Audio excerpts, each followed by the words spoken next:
2021 के चुनाव को अगर देखेंगे तो जो चुनाव आयोग है, जो मुझे ध्यान आ रहा है, वो फरवरी के आखिरी हफ्ते में चुनाव का ऐलान हो जाना है, यानी आदर्श आचार संहिता लागू हो जाएगी।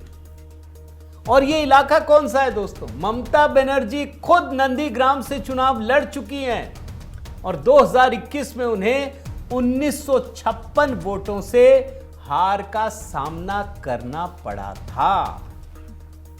अब आप सोचिए, अभी ममता बनर्जी का की एक खबर दिखाता हूं। जब वो बहुत गुस्से में थी ना, तो वो कह रही थी भारतीय जनता पार्टी को, धमका रही थी कि मैं पूरे भारत में भाजपा की नींव हिला दूंगी।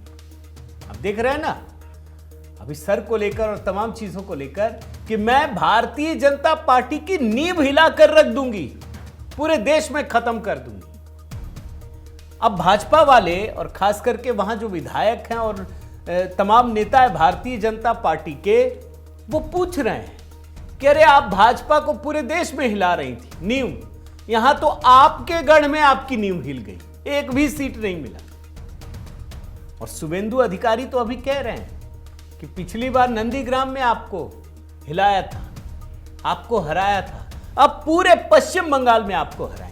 और भारतीय जनता पार्टी में इस समय जबरदस्त उत्साह है दोस्तों। अमित मालवीय जो सोशल मीडिया के हेड हैं और वहां के सह प्रभारी भी हैं, देखिए क्या लिखा है। Shape of things to come in West Bengal, the BJP has swept the Nandigram cooperative agriculture development committee election. Nandigram has spoken clearly and decisively. This is not an isolated result, it is a signal. यही 2026 में होने जा रहा है। मैं visual देख रहा था दोस्तों, पश्चिम बंगाल में जिस तरीके से जबरदस्त उत्साह है, लोग अब डर नहीं रहे हैं, खुलकर अपनी बात कह रहे हैं, भगवा झंडे लेकर के घूम रहे हैं। ये पश्चिम बंगाल की ताकत है दोस्तों। और आप समझ लीजिए कि 2026 विधानसभा चुनाव से पहले नंदीग्राम जिस तरीके से पिछली बार एक संकेत दिया था, इस बार ममता नंदीग्राम में नहीं लड़ेंगी, क्योंकि इस बार उनका जो अपना ठिकाना है ना, वहां भी दिक्कत है। नंदीग्राम तो छोड़ ही दीजिए। तो ये एक बहुत बड़ा संकेत है।